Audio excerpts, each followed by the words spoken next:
Ah.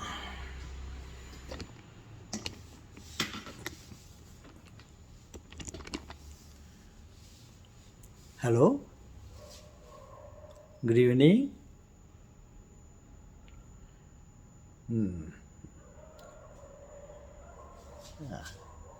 பாருங்க கொஞ்ச நேரத்துக்கு முன்ன கொஞ்சம் இட்லிக்கு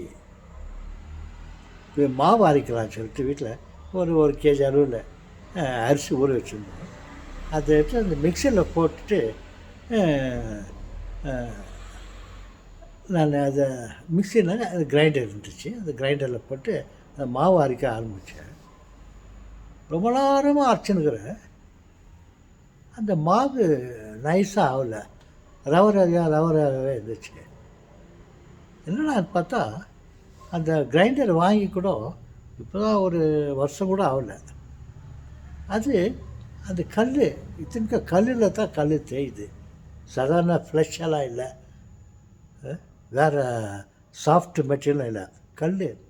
அந்த கல் அந்த அரிசியை அரைச்சி ஒரு வருஷம் கூட ஆகலை, அது எல்லாம் தேஞ்சு போயிட்டு ரொம்ப நேரமாக ஆட்டி நிற்க வேண்டிய ஒரு நிலைமை ஏற்பட்டுச்சு.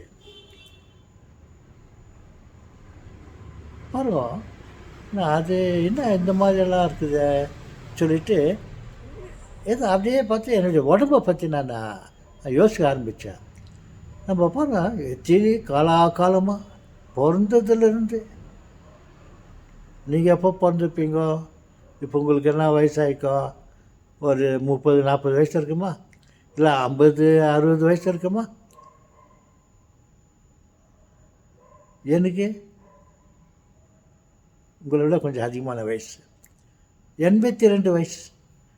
இன்னும் இன்றைக்கி என்ன தேதி, 6-7 இல்லை 13 இருந்துச்சுன்னா 82 முடிச்சுட்டு 83வது வயசில் இல்லை காலை வைக்க. நான் பிறந்த அன்னையிலேருந்து இன்றைக்கி வரலையும் நான் சாப்பாட்டை சாப்பிட்டுன்னுக்கிறேன். என் வயிற்றில் இருக்கிற உடம்புல இருக்கிற அந்த உடலில் இருக்கிற அந்த அரைக்கும் பொருள் இத்தனை வருஷமாக வேலை செய்யுதுன்னு இன்னும் அது கொஞ்சம் கூட தேயாத இன்னும் ஒர்க் பண்ணின்னுக்குது. அப்பேற்பட்ட புது கிரைண்டர் மிஷின், நல்ல கம்பெனி மிஷின், அதெல்லாம் கம்பெனி பேர் சொல்கிறதுக்கு இஷ்டம் இல்லை, நல்ல கம்பெனி. அப்பேற்பட்ட கம்பெனி மிஷின் கூட ஒரு வருஷம் ஆச்சு அது சரியாக வேலை செய்யலை. பாருங்க, கடவுள் நமக்கு உடம்புல இருக்கிற உறுப்புங்களை எந்த மாதிரி இத்தனைக்கும் தண்ணி, ஃப்ளஷ்ஷு, ப்ளட்டு, இவ்வளோ தான்.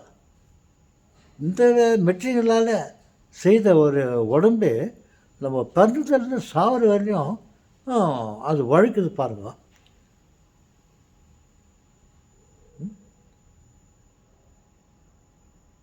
ஓகே, வணக்கம்.